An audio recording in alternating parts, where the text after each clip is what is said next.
We're talking about New Balance 1080 V14.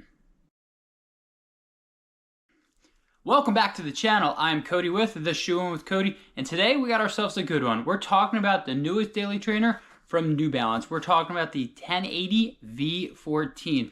This is the newest shoe from New Balance, just hit the market, and I just got this on feet, and I got a lot of things to say. Some good, some bad. In this video, I'm going to talk about the tech specs and my first impressions of this shoe. How did it perform, and how am I liking it? Now, before I do go into all that goodness, I do want to let you know one thing. This shoe was provided to me by New Balance, but they have no idea what I'm going to say in this video, and they have no control on any of the content I do for this shoe or any of their brand items. I also have a favor to ask. Hit the like button, smash the subscribe button. You know you want to. Costs you absolutely nothing, but it definitely helps the channel. Now let's sit back, relax, and let's talk about the 1080 V14 from New Balance. To kick this video off, I am going to talk about the tech specs, and there's definitely a lot going on with the shoe. Most notably is this Fresh Foam X.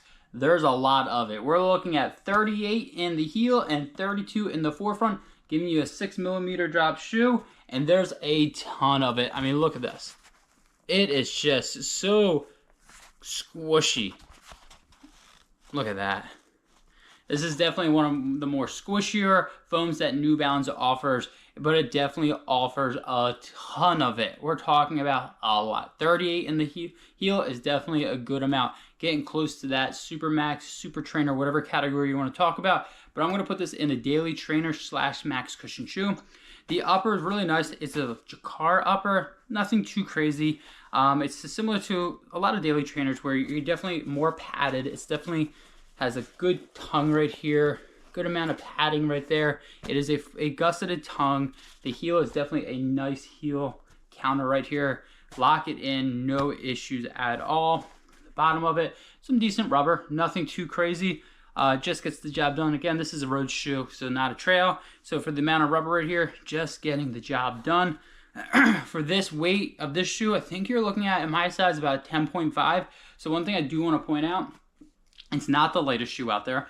It definitely isn't. And it, from version 13 to 14, it did gain a little weight. It's one thing you really just don't love seeing. You don't love to see when a shoe gains some weight. Even if it's for the better, you just always hope every new iteration it decreases a little bit. I do want to point that out. It does gain a little bit of weight. Overall, again, the shoe just gives you a lot to offer. It's about, I think, about $150, $160. I'll drop it somewhere up top here so you all know how much it is.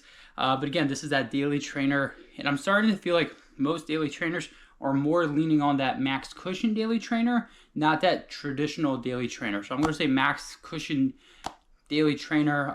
But again, this is the newest version of it, and it definitely offers a lot. Not only are the tech specs pretty good, but I'm also going to say I'm digging the looks. I really like a lot of the new shoes that New Balance is dropping. Looks, again, my personal opinion, not anything to do with the tech specs, but I do want to point that out. Again, this shoe is available now, and I think for the 1080, if you like the 1080s previously, I do think you might like this one, and for a good price, you're definitely getting a lot.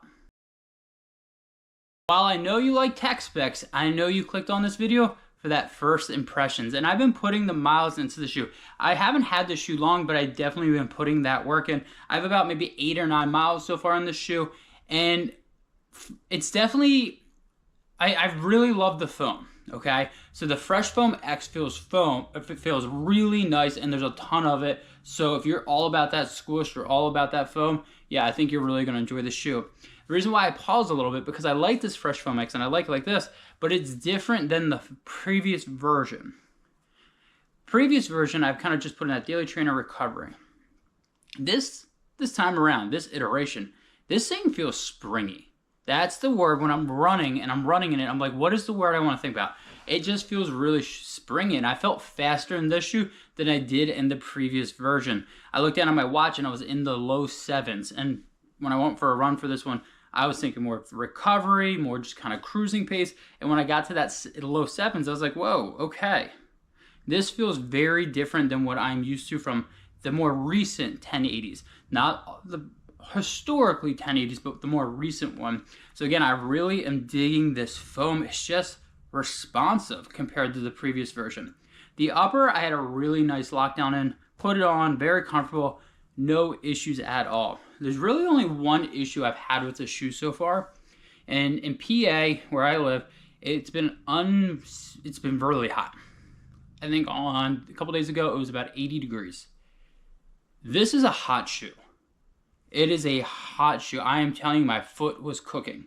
So I do want to point that out. If you're living in more down south and more areas that's very hot, I know they added some ventilation right there for like breathability. They need to make it a little bit more breathable, because I am telling you, I was 2 miles into it and my foot was cooking. And I can't imagine if I was living down in the south and it's even hotter than it is where I'm in Pennsylvania, that I wouldn't get blisters or just any issues. So I do want to point that out. No issues with the lockdown, but man, it is just hot. So just beware of that. It is a hot shoe. But overall, again, I've only have about 8-9 miles, so I need to get a ton more miles in. But again, I'm really enjoying this, and I'm very surprised that it's not just that recovery issue. I'm going to keep racking the miles in and kind of figure out what category you can use this for. I think it's going to be vastly different than the version 13. I'm really digging the 14, but again, you definitely want to stick around. So hit that like button, smash the subscribe button, because you do not want to miss that full review when it does drop. Thanks for checking out this latest review. Till next time, I'll see you all out on the run.